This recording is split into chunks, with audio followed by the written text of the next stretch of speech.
রাশিয়ার president Vladimir পুতিনের সরকারি গাড়িবহরের একটি গাড়িতে ভয়ঙ্কর বিস্ফোরণের ঘটনা ঘটেছে।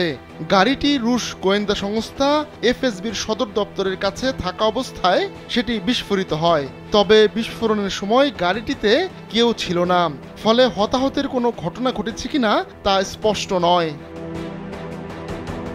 ব্রিটিশ সংবাদ মাধ্যম দ্য সান এবং ইউরো উইকলি জানিয়েছে, গেল 29 মার্চ মস্কোর লুবিয়াঙ্কার কাছে এই ঘটনা ঘটে।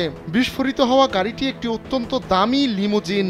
এটি রুশ প্রেসিডেন্টের যাতায়াতের জন্য বরাদ্দ ছিল, ফলে জল্পনা শুরু হয়েছে পুতিনকে হত্যার উদ্দেশ্যেই হয়তো গাড়িটিতে বিস্ফোরক রাখা হয়েছিল।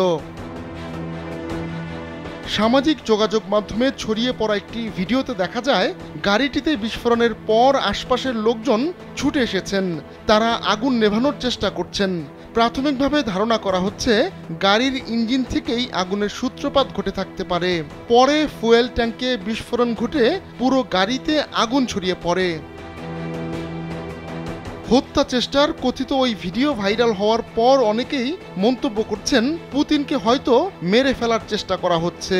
এর আগে ইউক্রেনের প্রেসিডেন্ট ভলোদিমির জেলেনস্কি বলেছিলেন, পুতিনের আয়ু আর বেশি দিন নেই, খুব শিগগিরই তিনি মারা যাবেন, আর এটা সত্য, আর যুদ্ধেরও শেষ হবে।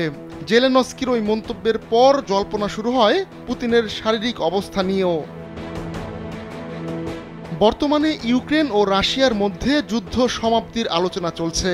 সেই আলোচনায় মধ্যস্থতা করছে যুক্তরাষ্ট্র। মার্কিন মধ্যস্থতায় প্রাথমিকভাবে 30 দিনের যুদ্ধবিরতিতে সম্মত হয়েছে দুই দেশ। তবে এরই মাঝে হামলা পাল্টা হামলা অব্যাহত রয়েছে। আবার পুতিনের গাড়ি বিস্ফোরণের ভিডিও সোশ্যালে ছড়িয়ে পড়ায় নতুন করে জল্পনা কল্পনা শুরু হয়েছে।